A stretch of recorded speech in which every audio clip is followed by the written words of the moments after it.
والصلاة والسلام على أشرف الأنبياء والمرسلين وعلى آله الطيبين وأصحابه الطاهرين أما بعد فأعوذ بالله من الشيطان الرجيم بسم الله الرحمن الرحيم ذلك الكتاب لا ريب فيه صدق اللہ العظیم وصدق رسولہ النبی الکریم الامین المکین الرؤوف الرحیم قال اللہ تبارک و تعالی فی شان حبیبہ مخبرا و آمرا ان اللہ وملائکتہ یصلون علی النبی یا ایہا الذین آمنوا صلوا علیہ وسلموا تسلیما اللہم صلی علی سیدنا و مولانا محمد وعلى آل سیدنا و مولانا محمد وبارک وسلم وصلی علیہ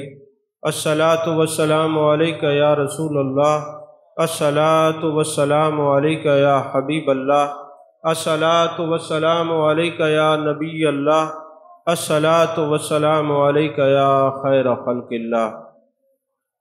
تمام تعریفیں اللہ تبارک و تعالیٰ کے لیے جو خالق کائنات بھی ہے، مالک شش جہات بھی، جو احد بھی ہے، صمد بھی ہے، جس کی شان لم یلد بھی ہے ولم یولد بھی۔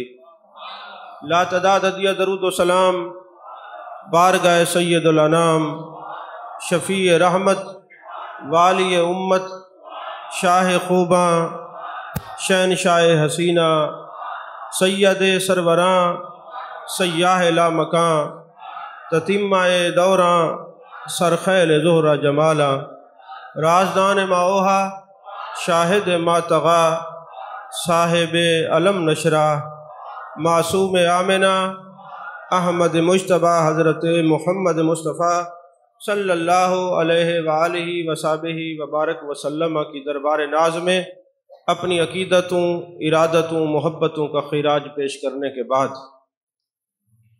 اللہ جل مجدہ کی توفیق اور عطا سے آج اس شہر کی سرزمین پر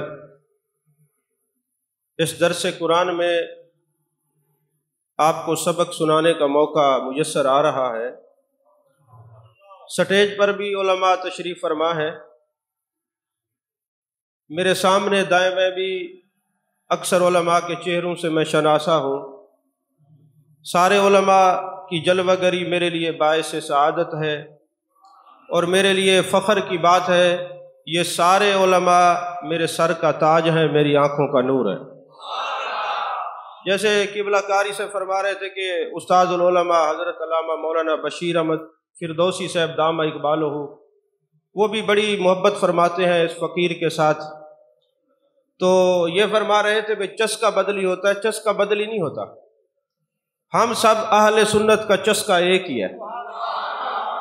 اللہ سے پیار کرنا، اس کے نبی سے پیار کرنا، اہل بیت سے پیار کرنا اور صحابہ سے پیار کرنا، اولیاء سے پیار کرنا، کاملین سے پیار کرنا، واصلین سے پیار کرنا۔ چسکا جدا نہیں ہے، چسکا سب کا ایک ہی ہے، اور یہ اس چسکے میں جان دے دیتے ہیں، اور اس چسکے میں دی ہوئی جان شہادت کی موت ہوا کرتی ہے۔ چسکے جدا نہیں ہے، نہیں، چسکے جو ہیں وہ جدا نہیں ہے۔ عزیزان محترم، میرے آقا کریم صلی اللہ علیہ وسلم کی مجلس، غلاموں کی مجلس لگی ہوئی تھی۔ میرے آقا علیہ السلام مسجد نبی شریف میں تشریف لائے۔ جیسے جانے جانا، جانے کائنات، جانے عالم مصطفیٰ، جانے رحمت صلی اللہ علیہ وسلم کی جلوہ گری ہوئی مسجد نبی شریف میں صحابہ کا ایک حلقہ سبحان اللہ کا ذکر کر رہا ہے۔ میرے آقا علیہ السلام نے سب کو شاباش دی۔ تھوڑی دور گئے، الحمدللہ کا ذکر ہو رہا ہے۔ میرے آقا کریم صلی اللہ علیہ وسلم نے سب کو شاباش دی، اللہ اکبر کا ذکر ہو رہا ہے، مختلف اذکار ہو رہے تھے۔ جانے کائنات، جانے عالم مصطفیٰ، جانے رحمت صلی اللہ علیہ وسلم نے سب کو دعاؤں سے نوازا۔ آگے جاتے ہیں تو حضرت عبداللہ بن مسعود رضی اللہ تعالیٰ عنہ، جن کو جانے کائنات، جانے عالم مصطفیٰ، جانے رحمت صلی اللہ علیہ وسلم نے ارشاد فرمایا یہ میری امت کے استاد ہیں۔ اور آپ حضرات جانتے ہیں کہ محبوب علیہ الصلوۃ والسلام نے ان کو امت کا استاد کیوں فرمایا؟ علامہ بدر الدین عینی اور امام مقدسی نے اس کا جواب دیا ہے، فرماتے بات دراصل یہ ہے کہ حضرت عبداللہ بن مسعود رضی اللہ تعالیٰ عنہ محبوب علیہ الصلوۃ والسلام کی نالین مبارک کو اٹھاتے، ایک نالین کے ایک جوڑے کو ایک طرف بغل میں اٹھا لیتے، ایک دوسری طرف اٹھا لیتے، محبوب علیہ الصلوۃ والسلام کی نالین کی تعظیم کرتے، اور محبوب کا جو مستعمل تکیہ تھا جس کو محبوب شرف بخشتے تھے اس کو سینے سے لگاتے تھے۔ اس ادب کو دیکھ کر محبوب نے فرمایا یہ میری امت کا استاد ہے۔ علامہ عینی فرماتے ہیں نالین مبارک اٹھانے والے کو محبوب نے امت کا استاد کیوں بنایا؟ فرمایا اس لیے بنایا تم لوگوں کو پتہ چل جائے استاد اس کو بنانا ہے جو ادب رسول والا ہو صلی اللہ علیہ وسلم۔ ہر بندہ استاد بنانے کے قابل نہیں ہوتا۔ اور دوسری، میں بالکل آسان تقریر کر رہا ہوں، مجھے کہا گیا جی مشکل تقریر نہیں کرنی، میں نے کہا آسان کر دیتے ہیں، ایسی آسان کہ سب کو سمجھ آئے۔ عزیزان محترم، میرے آقا کریم صلی اللہ علیہ وسلم کہ گھر میں حضرت عبداللہ بن عباس رضی اللہ تعالیٰ عنہ آتے ہیں، اور یاد رکھیں حضرت عباس رضی اللہ تعالیٰ عنہ کی گھر والی یعنی حضرت عبداللہ بن عباس رضی اللہ تعالیٰ عنہ کی اماں جان اور ام المومنین حضرت میمونہ رضی اللہ تعالیٰ عنہ سگی بہنیں ہیں۔ تو حضرت عبداللہ بن عباس رضی اللہ تعالیٰ عنہ اپنی خالہ جان ام المومنین حضرت میمونہ رضی اللہ تعالیٰ عنہ کی خدمت میں عرض کرتے ہیں اے ام المومنین، ایک رات کی مجھے اجازت دیں، میں جان کائنات صلی اللہ علیہ وسلم کے معمولات شریف دیکھنا چاہتا ہوں اور آپ کے اس حجرہ مبارک کے اندر قیام کرنا چاہتا ہوں۔ اجازت مل گئی۔ حضرت عبداللہ بن مسعود حضرت عبداللہ بن عباس رضی اللہ تعالیٰ عنہ فرماتے ہیں مجھے اتنا شرف نصیب ہوا جس تکیے پر محبوب علیہ الصلوۃ والسلام کا سر اقدس تھا، سر ناز تھا، اسی تکیے پر محبوب نے مجھے اجازت دی کہ آپ آرام کریں۔ میں بالکل جان عالم صلی اللہ علیہ وسلم کے قریب تھا۔ جب رات کا وقت ہوا محبوب پاک صلی اللہ علیہ وسلم اٹھے تہجد کی نماز کے لیے اور میں نے وضو کروایا۔ وضو کروانے کے بعد محبوب علیہ الصلوۃ والسلام نے نماز شروع فرمائی، میں پیچھے کھڑا ہو گیا۔ محبوب علیہ الصلوۃ والسلام نے ہاتھ سے پکڑا، مجھے آگے کر دیا، پھر میں پیچھے ہوا، پھر آگے کر دیا، پھر پیچھے ہوا، آگے کر دیا۔ محبوب مسئلہ سمجھانا چاہتے تھے کہ دو بندے ہوں تو نماز کیسے پڑھنی ہے، لیکن محبوب علیہ الصلوۃ والسلام سے میں پیچھے ہو گیا۔ جان کائنات جان عالم صلی اللہ علیہ وسلم نے جب سلام پھیرا، میرے آقا نے فرمایا عبداللہ ہم تجھے اپنے ساتھ کھڑا کرتے ہیں، تم پیچھے ہوتے ہو۔ میں نے عرض کی یا رسول اللہ کوئی ہے مائی کا لال جو آپ کی برابری کر سکے؟ سادہ ترجمہ میں نے کیا ہے، کوئی ہے مائی کا لال جو آپ کی برابری کر سکے؟ میرے آقا علیہ الصلوۃ والسلام اس بات سے خوش ہوئے، جان کائنات جان عالم مصطفیٰ جان رحمت صلی اللہ علیہ وسلم جب خوش ہوئے تو میرے آقا علیہ الصلوۃ والسلام نے دعاؤں سے نوازا اور دعا کیا دی، اے اللہ عبداللہ بن عباس کو دین کا فقیہ بنا دے۔ اور علماء تشریف فرما ہے تفسیر ابن عباس کی کیا حیثیت ہے، یہ دنیا کائنات میں لکھی جانے والی پہلی تفسیر ہے جو حضرت عبداللہ بن عباس رضی اللہ تعالی عنہما نے لکھی ہے۔ اب محبوب نے دعا کس لیے دی کہ انہوں نے جملہ ایک ادب والا کہا تھا، اب محبوب نے دعا دی کہ اللہ اس کو دین کا فقیہ بنا، عالم بنا، بڑے مفسر بنے۔ اب محبوب نے دعا دی تو علامہ بدر الدین عینی یہاں بھی خاموش نہیں رہے، فرمایا بات یہ ہے محبوب نے ادب والے کو دعا دی۔ کیوں دعا دی؟ کہ تم نے ہر تفسیر نہیں پڑھنی، تفسیر وہی پڑھنی ہے جو مفسر ادب والا ہونا چاہیے۔ ہر تفسیر کو نہیں پڑھنا، تفسیر ہم وہ پڑھیں گے جو مفسر ادب والا ہوگا۔ تو یہ ادب اس اہل سنت کا خاصہ ہے، یہ ادب اہل سنت کی پہچان ہے۔ عزیزان محترم، میں عرض کر رہا تھا جان کائنات جان عالم مصطفیٰ جان رحمت صلی اللہ علیہ وسلم مسجد نبی میں تشریف لائے، سب کو دعاؤں سے نوازا۔ تو پھر حضرت عبداللہ بن مسعود رضی اللہ تعالیٰ عنہ درس قرآن دے رہے ہیں، قرآن کے اسرار و رموز ارشاد فرما رہے ہیں۔ میرے آقا علیہ الصلوۃ والسلام کی جلوہ گری ہوئی، میرے آقا وہاں تشریف فرما ہوئے۔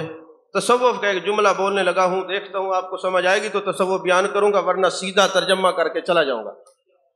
محبوب علیہ الصلوۃ والسلام وہاں پہ تشریف فرما ہوئے اور کسی نے سوال کیا حضور ان صحابہ میں بہتر کون ہے؟ میرے آقا نے فرمایا انما انا بعثت معلما چونکہ میں استاد بنا کے بھیجا ہوں، ان سب حلقے میں سے، حلقات میں سے سب سے بہتر حلقہ درس قرآن والوں کا ہے، درس قرآن والوں کا ہے، اور جہاں درس قرآن ہوتا ہے ہم وہیں بیٹھیں گے، جہاں درس قرآن ہوتا ہے ہم وہیں پہ جلوہ گر ہوں گے۔ تو پتہ چلا درس قرآن کی مجلس ہو اور مفسر جس کا کلام لیا جائے اور مجمع محبت والوں کا ہو، ادب والوں کا ہو، تو محبوب فرماتے ہم وہیں بیٹھیں گے۔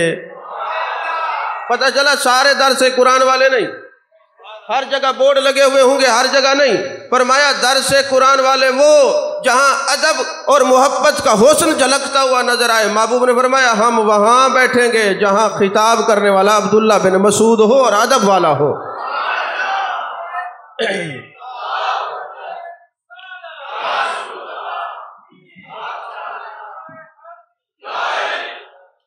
ایک بات یاد رکھیں، مجھے نا اٹھ کے کوئی پیسے دے تو بات بھول جاتی ہے، ایک تو پیسے نہیں دینے، اور دوسرا جو حضرات موبائل سے ویڈیو بنا رہے ہیں نا، ویڈیو تو ویسے لائیو چلتی ہے، ملتی ہے، اگر آپ یہی وقت توجہ سے میری جانب دیکھتے رہیں اور میری بات کو سنتے رہیں تو آپ کی اعلیٰ درجے کی مہربانی ہوگی۔ جامعہ کے جلسے میں نے اس لیے پیسوں کا منع نہیں کیا تھا، اگرچہ میں بڑا ڈسٹرب ہو رہا تھا کہ میرے بعد اور بھی علماء تھے وہ ناراض ہو جاتے ہیں، اور میں پیسوں کا اس لیے منع نہیں کرتا، معاذ اللہ معاف کرے، کسی تکبر کی وجہ سے نہیں، اس لیے کہ مجھے بات بھول جاتی ہے، آپ لوگوں کی توجہ ہٹتی ہے، اور کوئی پھر ہمارے لوگوں کا مزاج یہ کہ اگر کوئی 10 روپے بھی لے کے آ رہا ہو نا تو ہم سب نے اس کو دیکھنا ہے کہ یہ 10 روپے اس عالم کی جیب میں کیوں جا رہے ہیں، میرے پاس کیوں نہیں ہے۔ تو علماء کی خدمت کرنا میرے اوپر بھی فرض ہے، آپ پر بھی فرض ہے۔ میں دینی طالب علم ہوں، جب عالم بن جاؤں گا پھر آپ کو نہیں روکوں گا، جب تک طالب علم ہوں پیسے نہیں دینے۔ توجہ سے میری بات سنیے، توجہ نہیں فرمائی آپ نے۔ تو اب میں نے سورہ بقرہ کی پہلی آیات کا کچھ حصہ تلاوت کیا ہے، جب تک آپ کا ذوق ہوگا میں بولتا رہوں گا، جب آپ میں سے کسی ایک کو بھی نیند آئی تقریر ختم۔ یاد رکھیں قرآن پاک کی جو آیات بینات ہیں اس کی 3 اقسام ہیں۔ کتنی اقسام ہیں؟ کیونکہ میں مدرس ہوں، میں آپ کو بلواتا رہوں گا، آپ نے بولتے رہنا ہے، یاد رہیں گی باتیں۔ علماء سے معذرت کے ساتھ آپ کو سبق سنانا ہے، ان سے دعائیں لینی ہیں۔ قرآن پاک کی ہم کہتے ہیں آیات بینات، تو آیات کی کتنی اقسام ہیں؟ 3۔ پہلی قسم ہے مقطعات، دوسری ہے متشابہات، اور تیسری ہے محکمات۔ مقطعات کیا ہیں؟ جب بھی حروف مقطعات کا نزول ہوا ہے، جبریل امین تشریف لائے، عرض کرنے لگے یا رسول اللہ الف لام میم، میرے آقا نے فرمایا میں جانتا ہوں۔ کاف ہا یا عین صاد ہم جانتے ہیں۔ اب مقطعات یا اللہ جانے یا اس کے رسول صلی اللہ علیہ وسلم جانے، اور سید محمود بغدادی آلوسی رحمۃ اللہ علیہ فرماتے ہیں یا وہ جانے جن کو علم نشرہ کے سینے سے ان کا علم عطا ہوا ہے۔ اور انہوں نے دلیل کیا پیش کی؟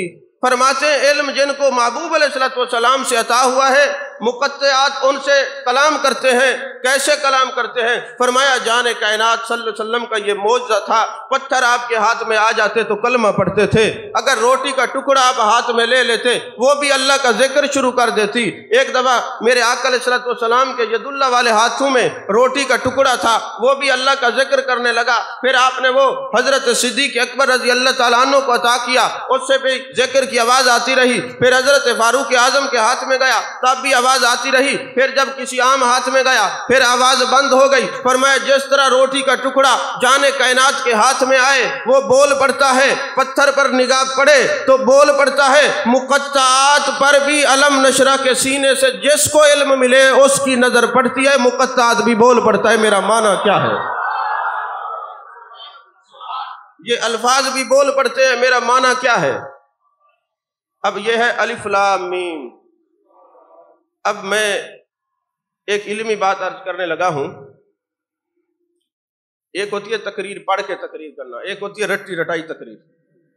تو ایک جگہ میری دعا تھی، یہ تو آپ مہربانی کرتے ہیں تقریر کے لیے بلا لیتے، ورنہ اکثر تو ہمیں لوگ کہتے ہیں آ کے دعا کر جائیے، کیونکہ ہم نے سر سے تقریر سنی ہے، بعد میں سوری نہیں ہوتی کہا کیا ہے، علم سے تعلق ہی نہیں، وہ ذوق ہی نہیں رہا علمی مجالس کا۔ تو دعا کے لیے ہمیں بلایا گیا تو ایک صاحب تقریر کرنے لگے، انہوں نے کہا جی الف لام میم، الف سے اللہ، لام سے جبریل، میم سے محمد مصطفیٰ صلی اللہ علیہ وسلم۔ جب اس خطیب نے تقریر کی، مجمع سے ایک بندہ کھڑا ہوا، یونیورسٹی کا پڑھا ہوا تھا، کہنے لگا حضرت جبریل تو جیم سے بنتا ہے، لام سے تو نہیں بنتا، آپ نے یہ کیا معنی کر دیا؟ خیر میں نے یہ اندازہ لگایا کہ جو صاحب خطاب کر رہے تھے انہوں نے مطالعہ نہیں فرمایا تفاسیر کا۔ تو جب میں دعا منگوانے لگا، تقریر ختم ہو گئی، میں نے کہا دیکھیں بات یہ، دعا بعد میں منگوائیں گے، پہلے میں آپ کو یہ بتاتا ہوں کہ یہ جبریل جیم سے ہے لیکن یہاں لام کیوں ہے؟ کیونکہ تفسیر روح المعانی کے اندر یہ ہے کہ الف سے اللہ، لام سے جبریل، میم سے محمد مصطفیٰ صلی اللہ علیہ وسلم۔ ابن عربی نے یہی لکھا ہے، تعویلات نجمیہ میں بھی یہی ہے، روح المعانی میں بھی یہی ہے، روح البیان میں بھی یہی ہے، تفسیر بکری میں بھی یہی ہے، ساری تفاسیر میں ہے۔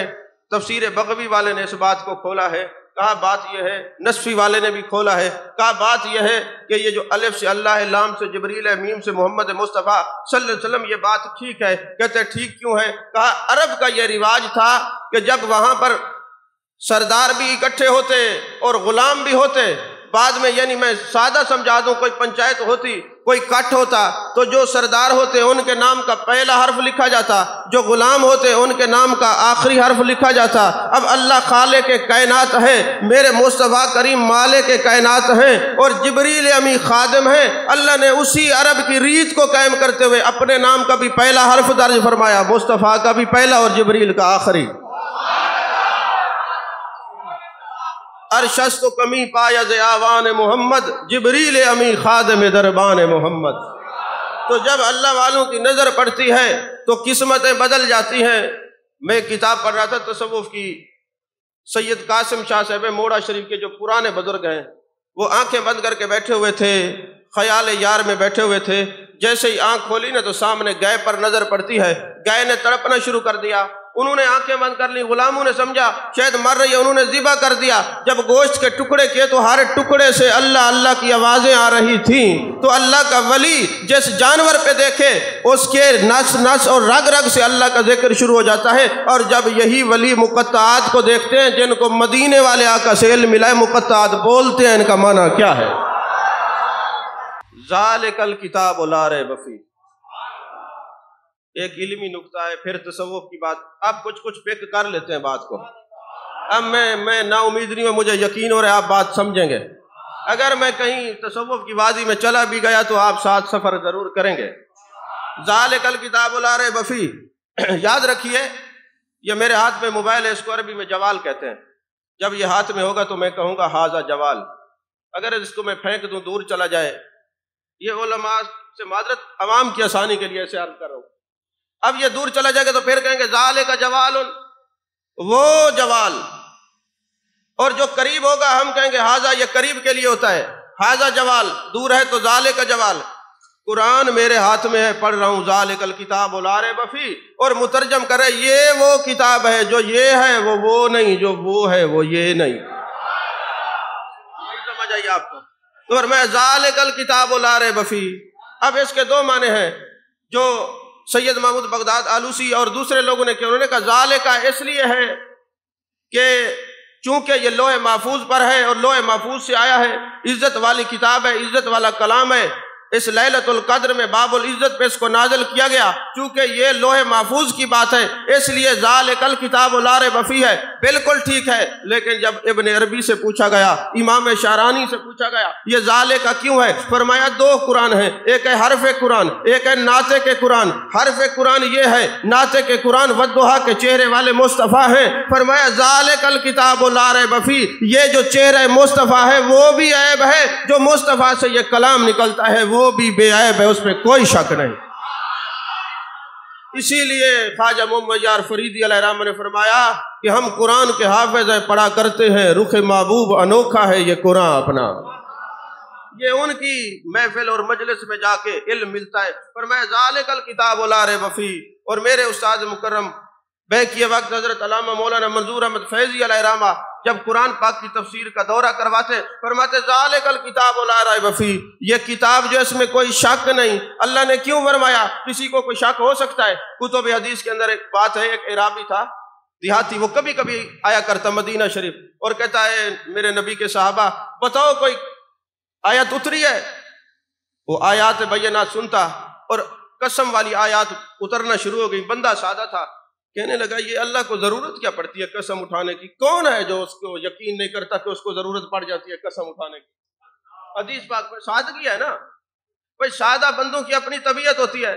جیسے کہ حدیث پاک ایک دن جان کائنات جان عالم مصطفیٰ جان رحمت صلی اللہ علیہ وسلم جلوہ گر ہیں، ایک اعرابی دور سے آتا ہے، میرے آقا علیہ الصلوۃ والسلام اس کو دیکھ کے مسکرائے۔ یہ مجمع الزوائد کی حدیث پاک ہے۔ میرے آقا اس کو دیکھ کے مسکرائے اور فرمایا یہ کچھ خاص بات سوچ کے آ رہا ہے۔ جب وہ قریب آیا، میرے آقا علیہ الصلوۃ والسلام کی بارگاہ میں عرض کرنے لگا، یا رسول اللہ صلی اللہ علیہ وسلم مجھے کوئی ایسا وظیفہ بتائیں فمالی جو صرف میرے لیے ہو۔ سادہ تھا نا، صرف میرے لیے ہو، صرف میرے لیے ہو۔ محبوب نے فرمایا آپ پڑھا کریں سبحان اللہ والحمد للہ ولا الہ الا اللہ واللہ اکبر۔ اب وہ کہتے ہیں حضور یہ دیکھیں سبحان اللہ والحمد للہ ولا الہ الا اللہ واللہ اکبر ایسے پڑھنا ہے؟ محبوب نے فرمایا ہاں ایسے پڑھنا ہے۔ اب وہ چلا گیا تھوڑی دور، آپ ادھر جا کے نہ پھر سوچتا ہے میں نے محبوب علیہ الصلوۃ والسلام سے پوچھا ایسا وظیفہ بتائیں جو میرے لیے ہو، یہ تو اللہ کے لیے ہے، یہ تو اللہ کا ذکر ہے، اللہ کی شان ہے، اللہ کی عظمت بیان کرنی ہے، اللہ کی پاکی بیان کرنی ہے، تو میں نے پوچھا تھا فمالی جو صرف میرے لیے ہو۔ پھر آتا ہے میرے آقا علیہ الصلوۃ والسلام دیکھ کے مسکرائے۔ اور اس حدیث کی شرح میں ابو اللیث سمرقندی نے کہا بات یہ ہے محبوب مسکرائے کیوں؟ کہا مسکرا کے جواب وہی دیتا ہے جس کو پتہ ہو کہنے والا کہنا کیا چاہتے ہیں اور جواب بھی آتا ہے، ورنہ کسی سے ایک سے دوسرا سوال پوچھ لے تو مزاج ہی بگڑ جاتا ہے نا۔ تو فرمایا میرے مصطفیٰ کریم صلی اللہ علیہ وسلم فتبسم فاقبت علماء جانتے محبوب دیکھتے ہی مسکرائے اور دیکھ کے مسکرائے اور فرمایا اب یہ کچھ اور سوچ کے آ رہا ہے۔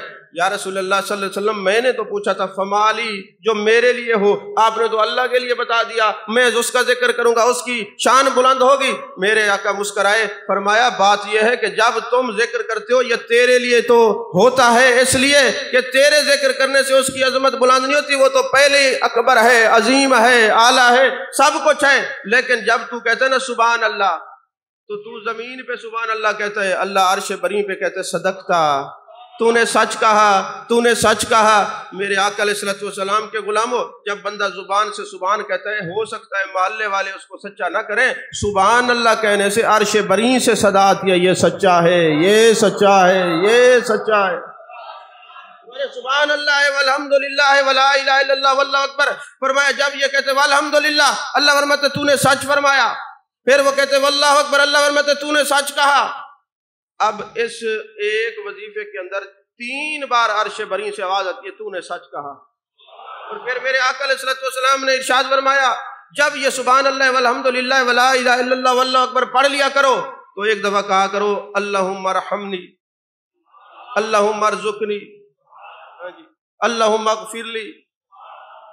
تو وہ اعرابی کہنے لگا پھر کیا ہوتا ہے آقا؟ میرے مصطفیٰ کریم صلی اللہ علیہ وسلم نے فرمایا پھر کیا ہوتا ہے؟ اللہ فرماتے جب تو نے وظیفہ پڑھا مکمل نہیں کیا تھا یہ تینوں چیزیں تو ہم نے پہلے تجھے دے دی تھی، پہلے ہی تجھے دے دی تھی۔ فرمایا اب کوئی سبحان اللہ الحمدللہ اللہ اکبر بیٹھ کے پڑھتا ہے اس کو اٹھنے سے پہلے محبوب فرماتے ہیں 3 چیزیں اللہ عطا کرتا ہے، اس پر رحم بھی کرتا ہے، اس کے رزق میں بھی اضافہ کرتا ہے، اس کی مغفرت بھی کر دیتا ہے۔ تو یہ ضروری نہیں ہے کہ لفظ سبحان آپ کہیں تو خطیب کا کلام اعلیٰ ہو جائے گا، کچھ نہیں ہے، یہ کلام ویسے ہی اعلیٰ ہے، لیکن اٹھنے سے پہلے اللہ بخشش و مغفرت فرما دیتا ہے۔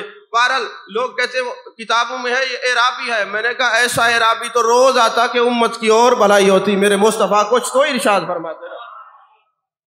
تو استاذ ہم فرماتے ہیں ذالک الکتاب لا ریب فیہ، کیوں فرمایا کہ اس کتاب میں کوئی شک نہیں؟ فرمایا اللہ کے نگاہ علم میں ہے، ایک طبقہ پیدا ہوگا وہ کہے گا 30 پارے نہیں 40 ہیں، تو میں پہلے بتا دوں کوئی کتنا گنتی کرتا رہے، یاد رکھیے ذالک الکتاب لا ریب فیہ، اس میں کوئی شک نہیں، اس میں کوئی شک نہیں۔ اور فرمایا ھدی للمتقین، یہ ہدایت ہے متقین کے لیے۔ اب متقی کا اگر میں ترجمہ اپنی طرف سے کروں تو کچھ بھی ہو سکتا ہے، تراجم کیے بھی ہیں، لیکن جان کائنات جان عالم مصطفیٰ جان رحمت صلی اللہ علیہ وسلم ارشاد فرماتے ہیں متقی کہتے ہیں اس شخص کو جہاں اللہ نے فرمایا چلا جا وہ پہنچ گیا، جہاں سے روکا وہ رک گیا، وہ متقی ہوتا ہے۔ سادہ ترجمہ متقی وہ ہوتا ہے جہاں اللہ فرمایا چلا جا چلا جائے جہاں سے، فرمایا رک جا، وہ رک جائے، اس کو متقی کہتے ہیں۔ اور یاد رکھیں تقوی کا معیار جدا ہو سکتا ہے، تقوی کے درجات جدا ہو سکتے ہیں۔ اگر آپ دیکھیں حضرت سیدنا صدیق اکبر کا تقوی سب سے اعلیٰ، فاروق اعظم رضی اللہ تعالیٰ عنہ کا تقوی سب سے اعلیٰ، اور تقوی کا عالم یہ ہے کہ حضرت سیدنا صدیق اکبر رضی اللہ تعالیٰ عنہ جب خلیفہ بنتے ہیں نا، ایک دن گھر میں جاتے ہیں تو گھر والی نے ایک حلوہ آپ کے سامنے رکھا، آپ نے پوچھا یہ کہاں سے آیا ہے؟ حضور یہ ہم نے گھر میں پکایا ہے۔ آپ فرمانے لگے یہ پیسے کہاں سے ہے؟ حضور میں تھوڑے تھوڑے آپ کا جو وظیفہ ملتا ہے نا اس سے جوڑ جوڑ کے رکھتی رہی ہوں، اور آج ہم نے یہ حلوہ پکایا ہے۔ حضرت صدیق اکبر نے فوراً فرمایا میری تنخواہ کو کم کر دیا جائے، کچھ بچت ہوتی ہے تو یہ بچت کرتی ہے، یہی پیسے بیت المال میں خرچ ہو جائے۔ یہ تقوی کا اعلیٰ معیار بھی ہے، درجہ بھی ہے۔ اور حضرت فاروق اعظم رضی اللہ تعالیٰ عنہ جب امیر المومنین بنے تو آپ کے پاس عطر آیا، خوشبوئیں آئی نا بیت المال سے، تو آپ کی گھر والی کہنے لگی حضور اس کو تقسیم تو کرنا ہوگا۔ آپ نے فرمایا تقسیم کرنا ہے۔ عرض کرنے لگی حضور پھر مجھے دے، میں تقسیم کر دیتی ہوں۔ آپ نے فرمایا تجھے نہیں دوں گا، کیونکہ بیت المال غریبوں اور مساکین کا حصہ ہے، تجھے اس میں سے تیرے ہاتھوں کو نہ لگ جائے، اگر ہاتھوں کو نہ بھی لگے تو اس کی خوشبو تجھ تک نہ پہنچے، جن کا حصہ ہے ان کو پہنچے۔ یہ تقوی کا اعلیٰ معیار ہے۔ پھر حضرت فاروق اعظم رضی اللہ تعالیٰ عنہ کے پاس مولا کائنات حضرت علی کرم اللہ وجہ الکریم تشریف لے جاتے ہیں۔ جب وہاں پہ جاتے جلوہ گری ہوتی ہے، حضرت فاروق اعظم رضی اللہ تعالیٰ عنہ ارشاد فرماتے ہیں اے میرے پیارے بھائی علی یہ بتائیں کوئی ذاتی بات کرنے کے لیے آئے ہو یا امور سلطنت جو ہے، جو دین اسلام کی خدمت کے دوسرے معاملات ہیں ان کے لیے آئے ہو؟ انہوں نے کہا ذاتی ایک کام کے لیے آئے ہو۔ آپ نے وہ جو دیا جل رہا تھا اس کو بجھا دیا۔ مولا علی نے سوال کیا آپ نے دیا کیوں بجھایا ہے؟ فرمایا یہ کام ہے، سرکاری کام کرنے کے لیے تیل لیا ہے، ہماری چونکہ ذاتی بات ہے، میں نہیں چاہتا بیت المال کا حصہ کسی اور پر خرچ ہو۔ یہ بھی تقوی کا اعلیٰ معیار ہے۔ اور اللہ نے فرمایا ھدی للمتقین، یہ قرآن کیا ہے؟ متقین کے لیے ہدایت ہے۔ اور اب اللہ تعالیٰ آگے نشانیاں بتا رہا ہے کہ ان میں نشانیاں کون کون سی ہوں گی، تاکہ کوئی پریشان نہ ہو کہ متقی کہتے کس کو ہیں، اس کی نشانیاں کیا ہیں۔ تو پہلی نشانی الذین یؤمنون بالغیب۔ اب یہ نقطہ بڑا قابل توجہ ہے کہ وہ غیب پر ایمان رکھتے ہیں۔ غیب پر کیا کرتے ہیں؟ اب وہ کون سا غیب ہے جس پر ایمان رکھتے ہیں؟ علماء نے فرمایا ایمان کس چیز پہ؟ جو علم غیب ہے وہ بھی ہے، جو غیب والا ہے وہ بھی ہے، دونوں چیزوں پر جو ایمان رکھتے ہیں۔ پہلی نشانی تقویٰ کی یہ ہے کہ وہ غیب پر یقین رکھتے ہیں۔ اور حضرت جنید بغدادی اور حضرت شاہ نجم الدین کبریٰ نے تعویلات نجمیہ میں کہا کہ علم کی جتنی قسمیں ہیں وہ علم کی اقسام ہوں، وہ علوم مصطفیٰ صلی اللہ علیہ وسلم ہوں، یا وہ خدا کی ذات ہو جو ہر چیز پہ جو نظر نہیں آتا، جتنا غیب ہے سب پہ یقین رکھے، وہ مومن ہے۔ میں کبھی کبھی بڑا حیران ہوتا ہوں، ہم لوگ نبی کا کلمہ بھی پڑھتے ہیں اور علوم غیبیہ کے اوپر بحث بھی کرتے ہیں کہ جی کتنا علم تھا اور کتنا نہیں تھا اور کس چیز کا علم تھا، مناظرے ہوتے ہیں۔ لیکن یاد رکھیے اگر آپ مشرکین کی زندگی کو پڑھیں تو کئی مشرکین ایسے تھے علوم غیبیہ کو دیکھ کر وہ مسلمان ہوئے ہیں۔ جیسے طبقات واقدی کے اندر ایک روایت موجود ہے، قباس بن اشیم نامی ایک شخص ہے اور اسلام کی محبت نہیں رکھتا، جب جنگ بدر میں آتا ہے لڑنے کے لیے اور دیکھتا ہے مسلمانوں کی کیفیت کے ریت کے ٹیلے کے اوپر انہوں نے خیمہ لگایا ہوا ہے اور یہ آ کے چٹیل میدان کے اندر کھڑے ہو جاتے ہیں، یہ کیا جانے نگاہ مصطفیٰ صلی اللہ علیہ وسلم کا عالم کیا ہے، نگاہ مصطفیٰ کہاں تک جاتی ہے۔ اب وہ اس نے اعتراض کیا مسلمان لڑنے کے لیے آ گئے مگر ان کو پتہ نہیں ہے کہ لڑائی کا طریقہ کار کیا ہوتا ہے۔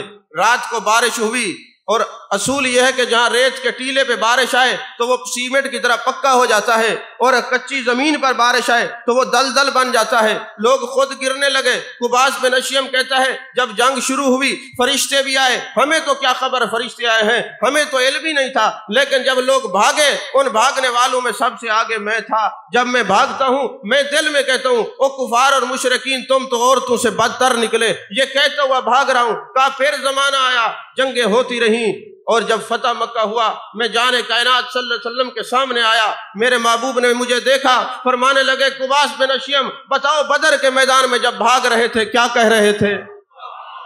بتاؤ تو صحیح، جب بھاگ رہے تھے کیا کہہ رہے تھے؟ میں نے عرض کی یا رسول اللہ صلی اللہ علیہ وسلم میں نے تو کچھ نہیں کہا۔ فرمایا تو نے کہا نا کہ عورتوں کی طرح عورتوں سے بھی کمزور نکلے۔ کہتے محبوب کا یہ جملہ فرمانا تھا، میرے دل میں بغض سے محبت نے جگہ لی، میں نے نعرہ رسالت لگایا اور کلمہ پڑھ لیا اور ایک جملہ کہا یا رسول اللہ جب آپ کافروں کے دل کی دھڑکن سے اتنا واقف ہیں پھر اپنی امتیوں کی کیفیت سے کتنا واقف ہوں گے؟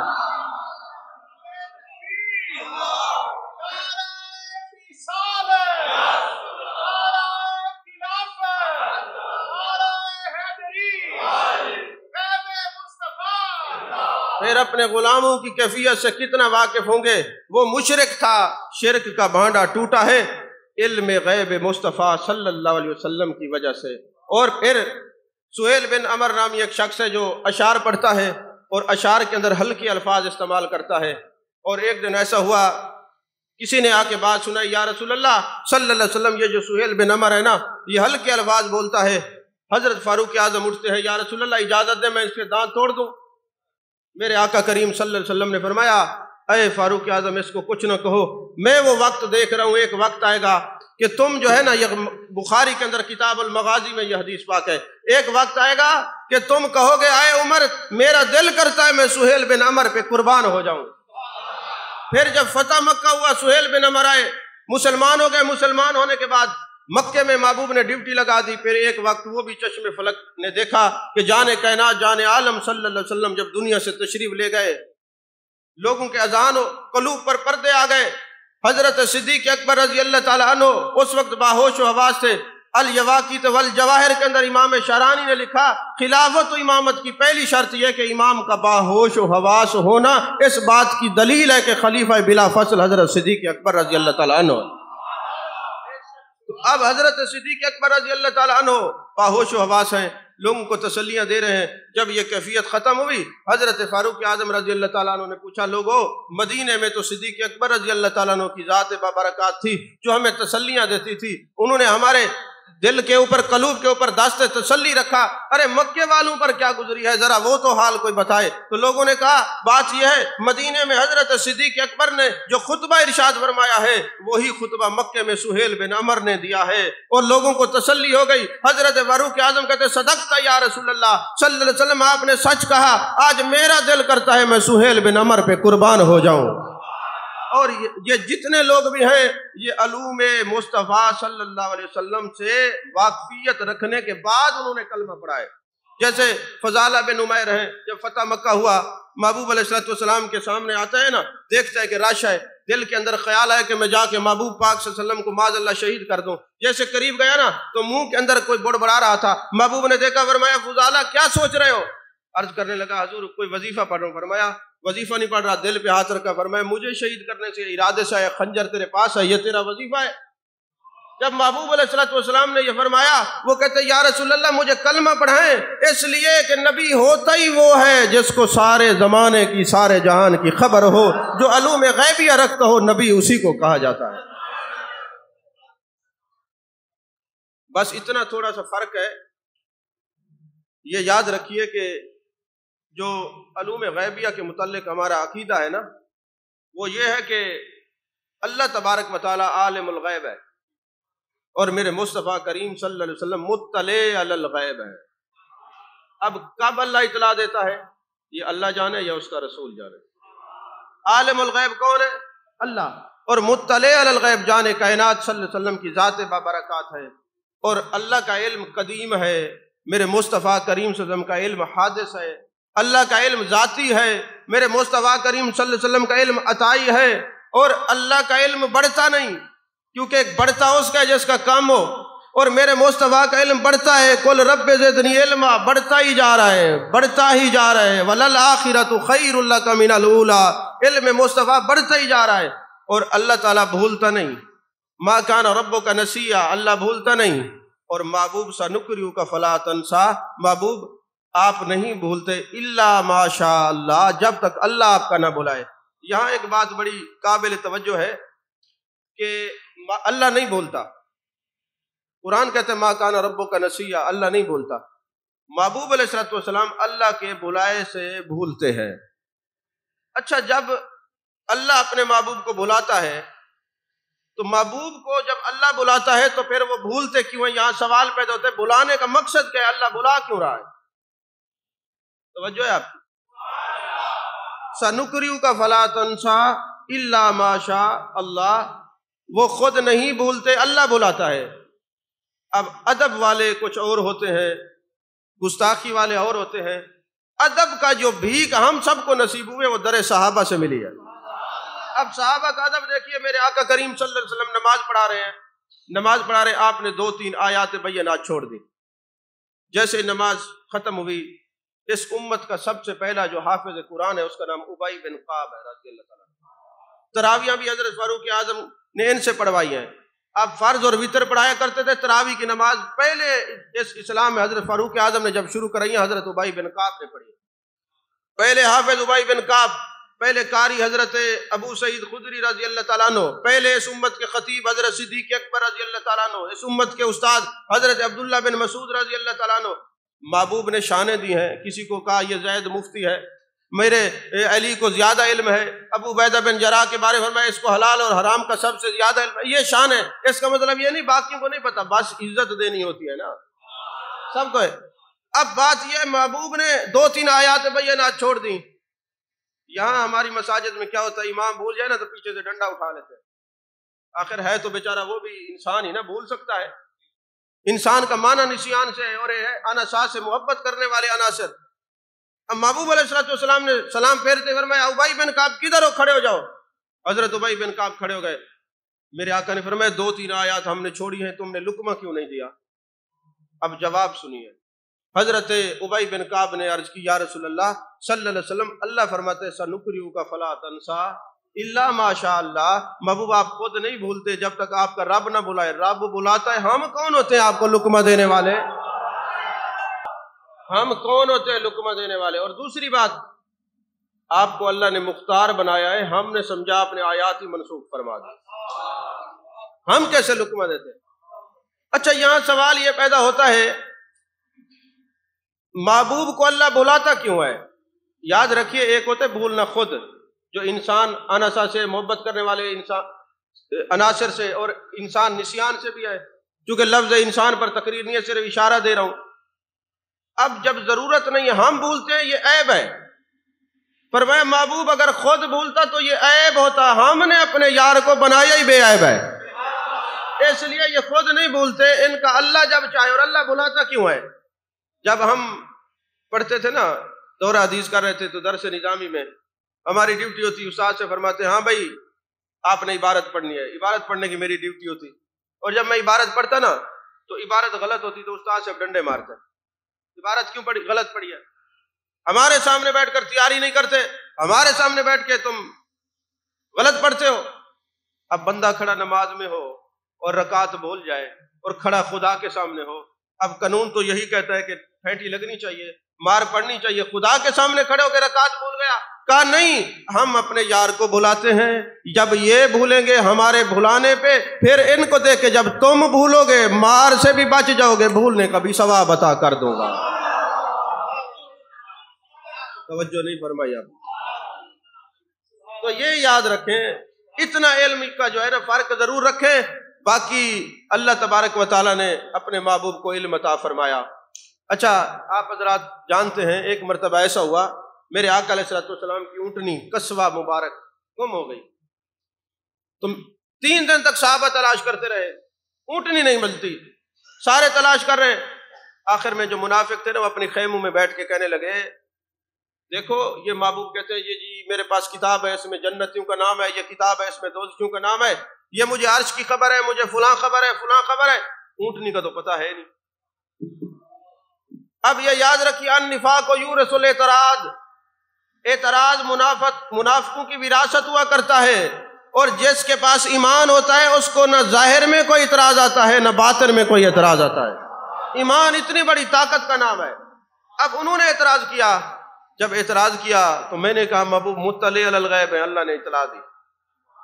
محبوب یہ فلاں فلاں جو منافق ہے آپ کے علوم غیبیہ پر انکار کر رہا ہے، آپ ذرا کھڑے ہوئیے، اپنے لب ناز کو جنبش دیجئے اور ان کو بتائیے اونٹنی کدھر ہے۔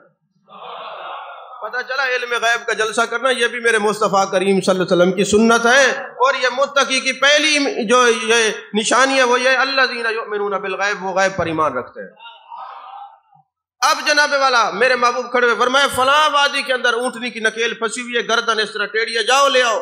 صحابہ چلے گئے، جب صحابہ جناب لے کے واپس آئے، حضرت فاروق اعظم رضی اللہ تعالیٰ عنہ نے پوچھا یا رسول اللہ صلی اللہ علیہ وسلم، جب آپ کو پتا تھا اونٹنی فلاں جگہ کھڑی ہے، 3 دن ہم تلاش کرتے رہے، پہلے بتا دیتے، آپ پہلے اپنے لب ناز کو جنبش دے دیتے۔ محبوب نے فرمایا عمر 3 دن لوگ تلاش کرتے رہے، دل میں خیال آیا محبوب کو پتہ نہیں ہے؟ جی حضور نہیں آیا۔ فرمایا پہلے دن بتا دیتے، پتہ کیسے چلتا عاشق کون ہے منافق کون ہے؟ یہ خاموشی بھی یہ بتاتی ہے، لوگوں کا عشق ظاہر کرتی ہے،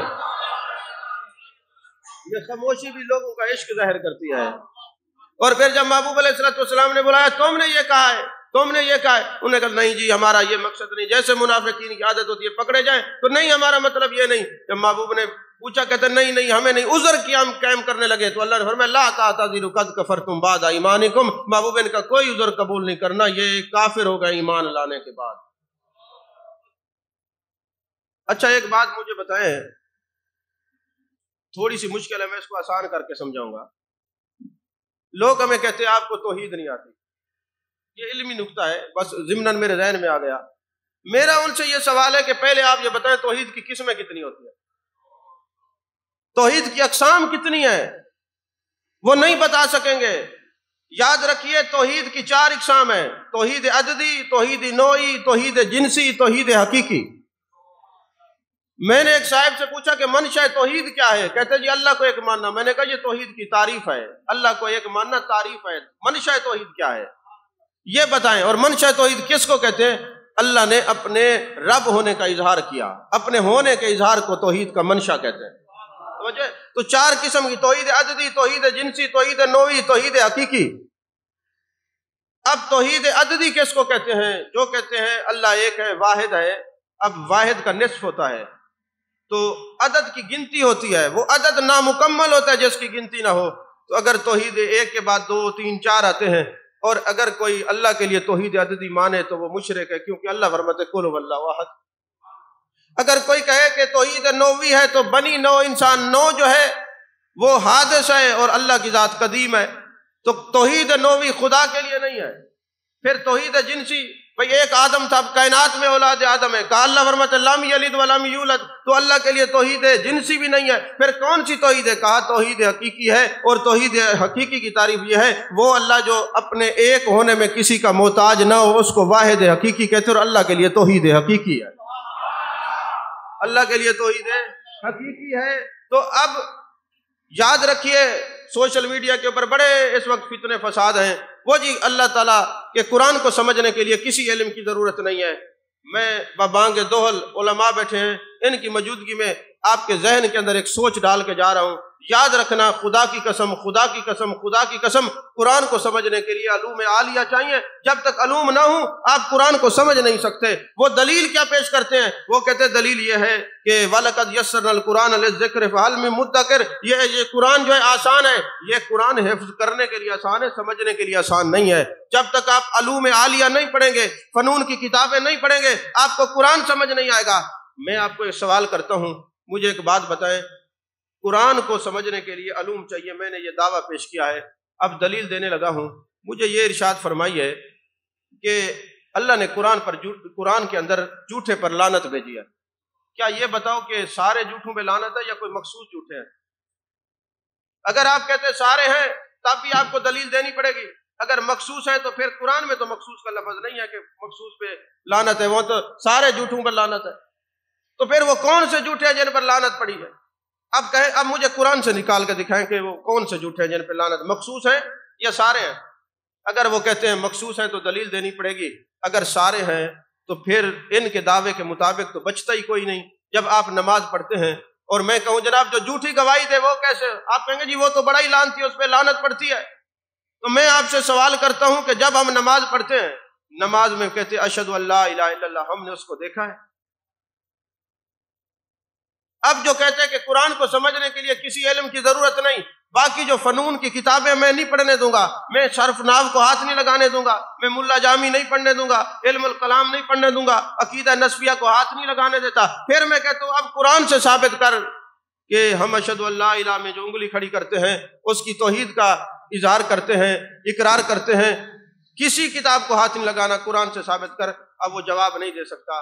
جب ہم دوسری کتابوں سے مدد لیتے ہیں، پوچھتے ہیں کہ اس کو ماننے کے لیے، اقرار کے لیے کیا کرنا چاہیے، تو دوسری کتابیں معاونت کرتی ہیں کہ یاد رکھنا توحید کی دو قسمیں ہیں، ایک ہے شہادت کی دو قسمیں، ایک ہے شہادت علی شہادت، ایک ہے شہادت مع المشاہدہ۔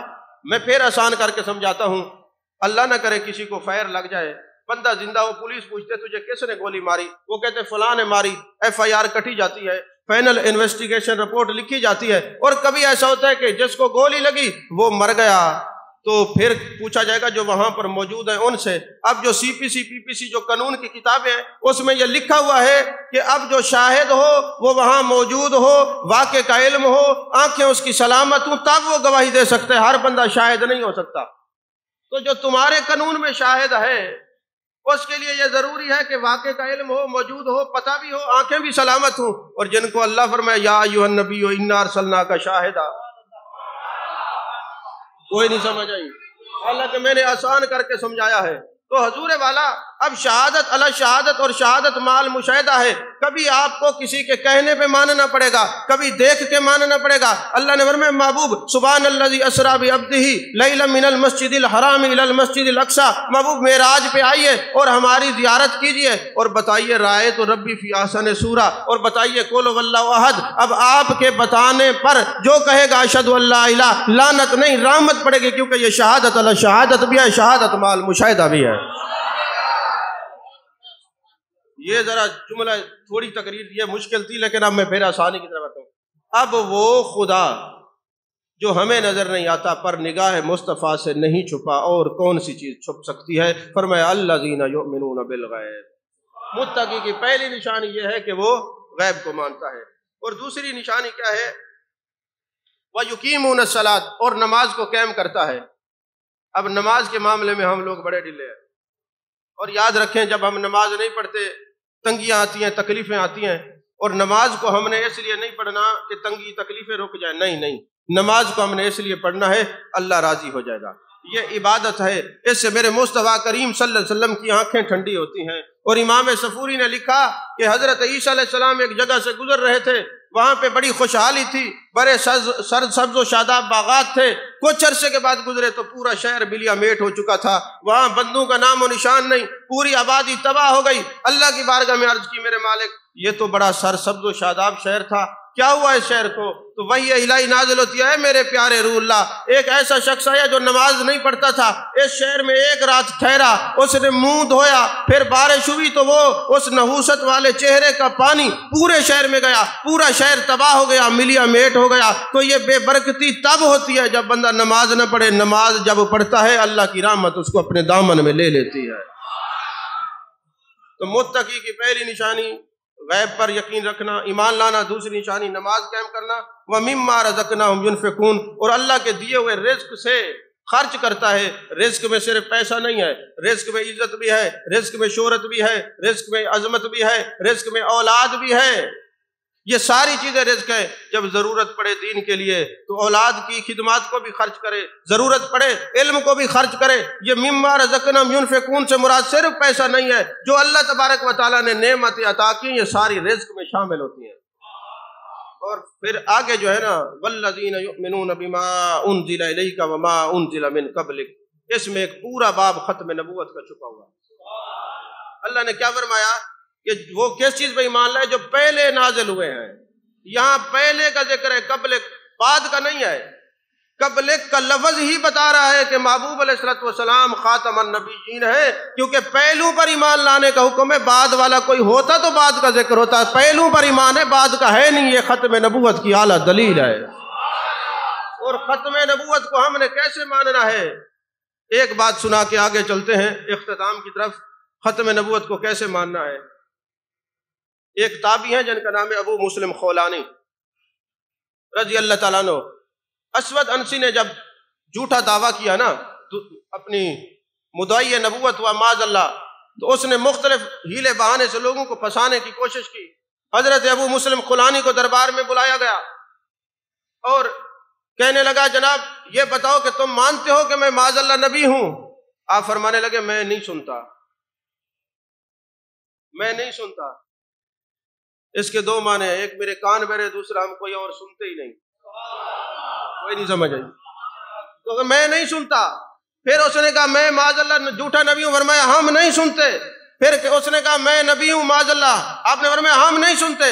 اس نے کہا حضرت محمد اللہ کے سچے رسول، فرمایا خدا کی قسم وہی سچے ہیں، یہ تو ہم سنتے ہیں، یہ تو ہم سنتے ہیں، یہی تو ہم سنتے ہیں، صرف یہی تو سنتے ہیں اور کوئی سنتے ہی نہیں۔ اور اس نے پھر دیکھا کہ بھئی یہ تو صرف اپنے نبی کو مانتا ہے اور کسی کو مانتا نہیں۔ اور حضرت امام اعظم ابو حنیفہ رحمۃ اللہ نے کیا فتویٰ دیا کہ معاذ اللہ اگر کوئی جھوٹا مدعی ہو بھی صحیح تو جو یہ کہے چلو یار چل دیں سن دیں، کہندہ کیے، یہ کہنے سے بھی کافر ہو جائے گا، جب روز روشن کی طرح یہ چیز عیاں ہے کہ میرے مصطفیٰ خاتم النبیین ہیں، ختم نبوت کا تاج پہن کے ہیں۔ اب جو دلیل سننے کی خواہش ظاہر کرے گا وہ بھی کافر ہو جائے گا۔ ہم یہی کہیں گے، یہی سنیں گے، یہی بولیں گے کہ خاتم النبیین صرف جان کائنات کی ذات ہے، اب کوئی نبی نہیں آ سکتا۔ تو حضرت ابو مسلم خولانی رضی اللہ تعالیٰ عنہ آپ کو پھر انہوں نے آگ میں ڈالا، آگ نے نہ جلایا۔ آگ بھلا ان کو کیسے جلا سکتی ہے جو تحفظ ناموس رسالت والے ہوں؟ آگ ان کو کیسے مٹا سکتی ہے جو محبوب کی عزت کے چوکیدار ہوں؟ آگ ان کو کیسے جلا سکتی ہے جو محبوب علیہ السلام کے در بدر، خانہ بخانہ، شہر بشہر، کریا کریا یہی کہتے لوگوں خاتم النبیین صرف میرے مصطفیٰ کی ذات ہے، کوئی اور ہو نہیں سکتا۔ اب ہوا یہ کہ جب ان کو آگ میں ڈالا گیا، آگ نے نہ جلایا، انہوں نے کہا یہ تو ان کی کرامت ہے، لوگ اور مسلمان ہوں گے، ان کو یہاں سے ملک بدر کر دو۔ اب وہاں سے چل کے یہ مدینہ شریف ہے، سواری کو روک رہے ہیں۔ حضرت فاروق اعظم رضی اللہ تعالیٰ عنہ کی نظر پڑتی ہے، آپ نے دیکھا کہ نیا بندہ ہے، فرمایا کہاں سے آئے؟ اس نے کہا جی میں فلاں شام سے آیا ہوں۔ فرمانے لگے اچھا یہ بتاؤ وہاں میرے ایک بھائی ہیں جن کا نام ابو مسلم خولانی ہے، جانتے ہو؟ اس نے کہا حضور میں ہوں۔ سینے سے لگایا، ماتھے کو بوسہ دیا اور فرمانے لگا اے اللہ تیرا شکر ہے، نار نمرود میں ابراہیم علیہ السلام کو ڈالا گیا تھا، ہم نے پڑھا ہے سنا ہے، لیکن آج اس بندے کی زیارت ہوئی ہے کہ جو ختم نبوت کا چوکیدارہ کرتا ہوا آگ میں گیا مگر آگ نے اس کا کچھ نہیں بگاڑا، اس کے سامنے ہمارے سامنے کھڑا ہے۔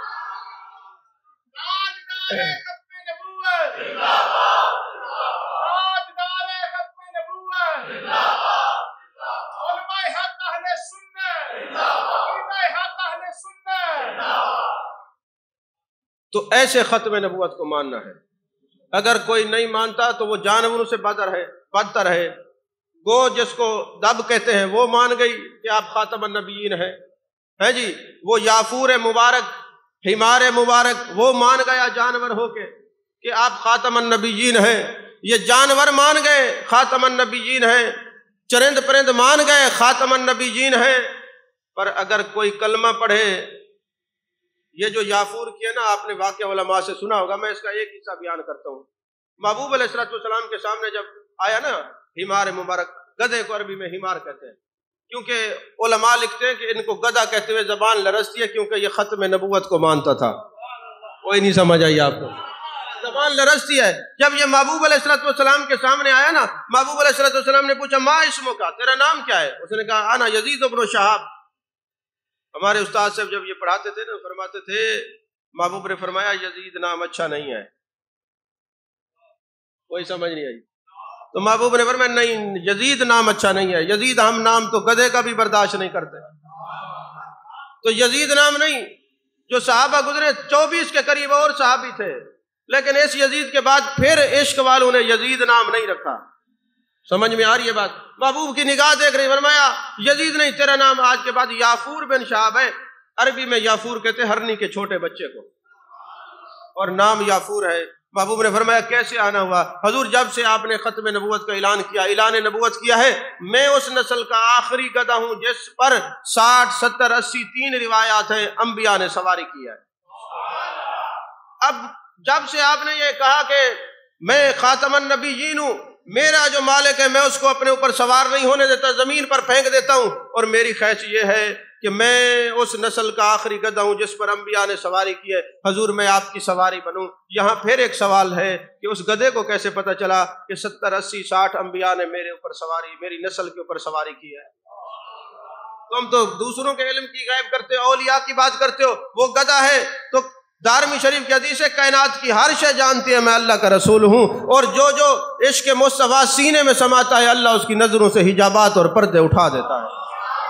اور پھر میرے آقا علیہ الصلوۃ والسلام نے اس کو آزاد کروایا اور وہ بیٹھا رہتا مسجد نبی شریف میں، چہرہ مصطفیٰ کو تکتا رہتا صلی اللہ علیہ وسلم، اور محبوب نے جب کسی کو بلانا ہوتا میرے آقا فرماتے ہمار جاؤ فلاں عبداللہ کو بلا کے لاؤ۔ محدثین نے کہا کہ عبداللہ نام کے کئی بندے تھے، عبداللہ بن عمر، عبداللہ بن عباس، اسی طرح کئی عبداللہ نام کے بندے تھے، لیکن محبوب دل میں جس عبداللہ کو سوچتے انہی کے دروازے پہ جا کے دستک دیتا، اور جب وہ باہر نکلتا تو آنکھ سے اشارہ کرتا کہ ودھا کے چہرے والے نبی نے تجھے بلایا ہے، ہاں جی، واللیل کی زلفوں والے نبی نے تجھے بلایا ہے، ما زغ البصر وما طغی کی کاجل والے آنکھوں والے نبی نے تجھے بلایا ہے۔ اور وہ جب آتا نا، اب یہاں پر امام مقدسی نے ایک عشق کا نقطہ بیان کیا ہے، فرماتے میں ورطہ حیرت میں چلا گیا کہ یار یہ جانور ہے، گدھا ہے، اس کے اوپر تو کوئی شریعت لاگو نہیں ہے، شریعت اس پر نافذ نہیں ہے، پھر یہ دروازے پہ جا کے سر مارتا ہے، اندر کیوں نہیں جاتا؟ توجہ ہے، اجازت ہے بتا دوں، اندر کیوں نہیں جاتا؟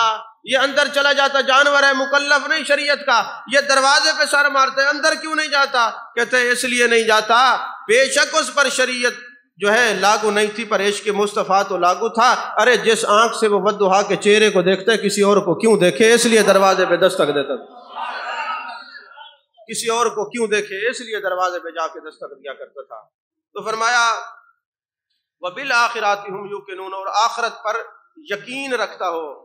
کچھ لوگ کہتے ہیں نا کہ جی او جی بس دیکھی جائے گی کیا ہوگا، آخرت کا انکار کرتے ہیں، اور یہاں پر عالم تیقن پر فائد ہونا ہے آخرت کے لیے، اور یہ جو چیزیں ہیں، اور فرمایا اولئک علی ھدی من ربہم واولئک ھم المفلحون، یہی لوگ ہدایت والے ہیں اور یہی لوگ کامیابی والے ہیں۔ اور ان کو کامیابی کیسے ملی، اس کا جواب بھی اللہ نے قرآن میں فرمایا، سورہ زخرف میں اللہ نے فرمایا الاخلاء یومئذ بعضهم لبعض عدو الا المتقین، قیامت والے دن سارے رشتے دشمنی میں بدل جائیں گے مگر یہ جو نشانیاں ابھی میں نے بیان کیا، جس کے اندر یہ نشانی ہوگی ان کی یاری قیامت والے دن بھی کام آئے گی، یہ کامیابی ہے۔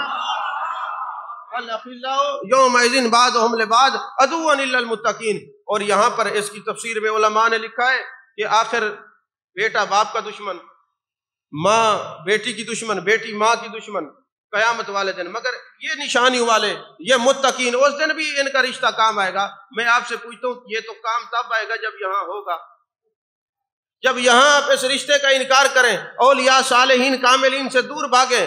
اور حیرت کی بات ہے جب ہم نماز پڑھتے تو کہتے ہیں اہدنا الصراط المستقیم صراط الذین انعمت علیہم، اے اللہ ہمیں سیدھا راستہ دکھا، انعام یافتہ لوگوں کا راستہ دکھا۔ اور انعام یافتہ لوگ اللہ نے بتا دیا وہ نبیین ہیں، صدیقین ہیں، شہداء ہیں اور صالحین ہیں۔ فرمایا وحسن اولئک رفیقا، ان کی سنگت اختیار کرو۔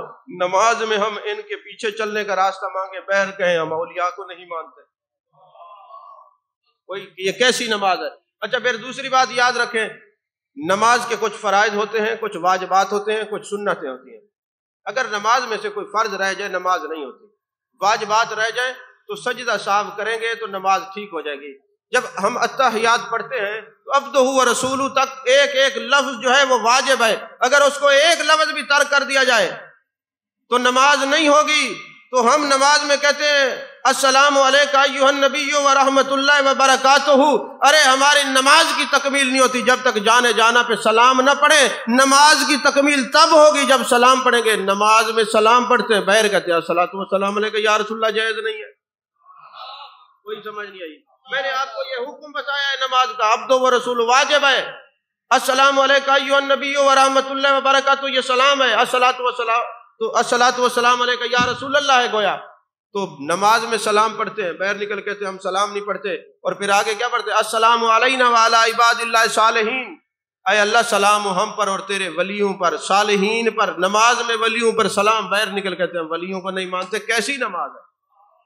صرف توجہ کرانی تھی، کیسی نماز ہے؟ اب میں نے کہا جب تقریر میری تب ختم ہوگی جب نیند آئے گی، ادھر یہ بھی سو رہے ہیں، ادھر بھی سو رہے ہیں، ادھر بھی سو رہے ہیں، تو تقریر ختم۔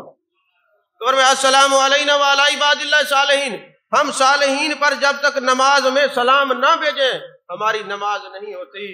تو جن پر نماز میں سلام، اور بخاری شریف کی اور مشکات شریف کی حدیث پاک ہے، جب کوئی کہتا ہے نا السلام علینا وعلی عباد اللہ صالحین، زمین اور آسمان پر جتنے اللہ کے صالح لوگ ہیں سب کو سلام پہنچا دیا جاتا ہے اور سارے اس کو جواب دیتے ہیں۔ اور میں آپ کو توجہ کرانا چاہتا ہوں، کوئی قادری ہے، کوئی چشتی ہے، کوئی سروردی ہے، کوئی نقش بندی ہے، کوئی چشتی نظامی ہے، صابری ہے، جس شجرے کے اندر تم بیعت ہو وہ جو عباد صالحین ہیں، جب تم نماز پڑھتے ہو ان کو سلام پہنچتا ہے، وہ تمہیں جواب دیتے ہیں، اور جب تم نماز نہیں پڑھتے پتہ ان کو بھی چل جاتا ہے مرید ہمارے ہیں مگر نماز نہیں پڑھتے۔ نماز پڑھا کرو، نماز میں تمہاری حاضری لگتی رہتی ہے۔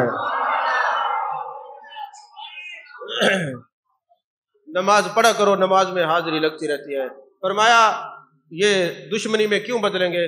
آپ نے دیکھا ہوگا اس دنیا کا اصول ہے، اگر ایک بندہ پیسے والا ہو اور دوسرا غریب ہو نا تو غریب پیسے والے سے ناراض ہی رہتے ہیں، اگر میرا بھائی میری تھوڑی سی ہیلپ کر دیتا میری حالت یہ نہ ہوتی۔ تو قیامت والے دن بھی یہی حال ہوگا، ابا کہے گا بیٹے ایک نیکی دے دو جنت میں چلا جاؤں گا، وہ کہیں گے نیکی نہیں ہے۔ بیٹا کہے گا ابا ایک نیکی دے دے، کہے گا کوئی نیکی نہیں۔ بہن بہن سے بھاگے گی، الاخلاء یومئذ بعضهم لبعض عدو الا المتقین، یہ سارے رشتے دشمنی میں بدل جائیں گے مگر ان کاملین کا، اللہ کے ولیوں کا رشتہ وہاں بھی کام آئے گا، اور کام تب آئے گا ادھر ہوگا۔ اگر یہاں مخالفت ہوگی تو وہاں کام کیسے آئے گا؟ آخری بات اور تقریر ختم، شاید کہ آپ کو یہ بات سمجھ آ جائے۔ حضرت عبد الرحمن جامی رحمۃ اللہ علیہ، جن کو آپ عشق رسول صلی اللہ علیہ وسلم کے پیمانے میں اکثر پڑھتے ہیں، تنم فرسودہ جاں پاراز ہجراں یا رسول اللہ، ان کی لکھی ہوئی نعت بھی آپ پڑھتے ہیں۔ یہ بہت بڑے عالم تھے، عالم بننے کے بعد ان کے دل میں خواہش پیدا ہوئی کہ کسی اللہ والے کے ہاتھ میں ہاتھ دوں۔ بیعت ہونے کے لیے چلے گئے، اس وقت جو نا سب سے بڑا علمی اور ولایت کے لحاظ سے شعرا جو تھا نا حضرت خواجہ عبید اللہ احرار رحمۃ اللہ علیہ کا تھا۔ حضرت خواجہ عبید اللہ احرار کی مجلس میں گئے نا، آپ کو پتہ ہے یہ ہمارے جو مولوی والا طبقہ یہ آسانی سے کسی کو مانتے نہیں ہیں، کوئی نہ کوئی نقص نکال دیتے ہیں، کتنا اللہ کا ولی کیوں نہ، ان کی نظر میں وہ کچھ بھی نہیں ہوتا۔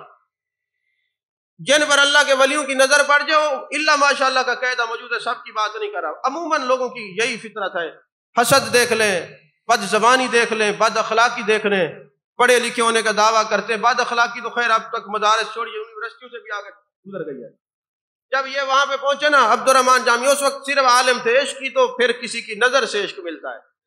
جب گئے نا تو دیکھا کہ پیر صاحب کا استقبال ہے اور بڑے امیر ہیں، تو دل میں خیال آیا نہ مرد آنکس کے دنیا دوست دارت، مرد وہ تو نہیں ہوتا جو دنیا کو دوست رکھے، ہم نے تو کسی مرد کے ہاتھ میں ہاتھ دینا۔ یہ کہہ کے واپس چلا گیا، رات کو سوتا ہے اور کہتے میں الاخلاء یومئذ بعضهم لبعض عدو الا المتقین کی تفسیر پڑھا کرتا تھا، مجھے سمجھ نہیں آتی تھی قیامت والے دن یہ لوگ کام کیسے آئیں گے۔ کہتے رات کو جب میں سویا کیا دیکھتا ہوں، قیامت برپا ہے، حکم الہی ہوتے عبد الرحمن جامی جاؤ اتنے بڑے عالم ہو جنت میں چلے جاؤ۔ جانے لگا تو ایک بندے نے پکڑ لیا، تو نے میرا قرضہ لیا تھا قرضہ دو۔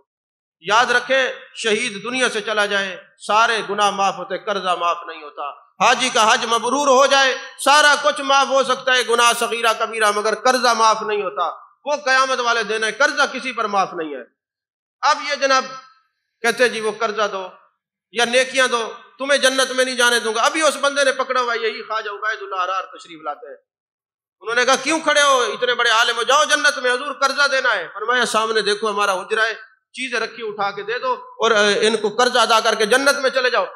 آنکھ کھل گئی، دل کھل گیا، نگاہیں کھل گئی، ہر چیز کھل گئی۔ صبح جا کے پہنچے، آگے گئے تو وہ قرآن پاک کا درس دے رہے ہیں۔ آج آئے ہیں جو کہتے قائم نماز ادا کرو، ہمارے پیر ایسے نہیں، ہمارے پیر یا قرآن کے قاری ہیں یا محدث ہیں یا درس قرآن دینے والے علماء کی جماعت ہے۔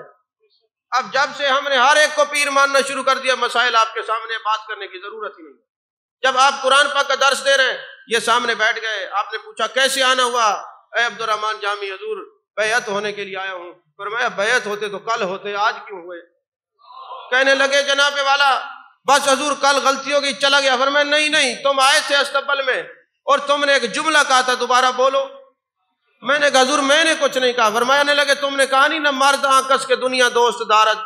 کہا جی بالکل کہا ہے۔ فرمایا اس شعر کو مکمل کر لو، نہ مرد آنکس کے دنیا دوست دارد، اگر دارد برائے دوست دارد۔ ولی وہ نہیں ہوتا جو دنیا کو دوست رکھتا ہے، اگر رکھتا ہے تو اس کے لیے رکھتا ہے۔ ترجمہ کیا بنا؟ گرم رکھتے ہیں ملاقات بد و نیک سے ہم، تیرے ملنے کے لیے ملتے ہیں ہر ایک سے ہم۔ ہر ایک سے محبت کرنا سیکھیے، محبوب علیہ الصلوۃ والسلام سے پیار کرنا سیکھیے، صحابہ اور اہل بیت کی تعظیم و ادب کرنا سیکھیے، اولیاء کاملین کے دامن میں رہیے، پھر دیکھیں اللہ تعالی ہمارے ایمان کو مزید جلا بخشے گا، قلوب و اذہان مزکہ مصفہ اور مجلہ ہوں گے۔ اللہ میری حاضری قبول فرمائے، آمین۔ وآخر دعوانا الحمدللہ رب العالمین۔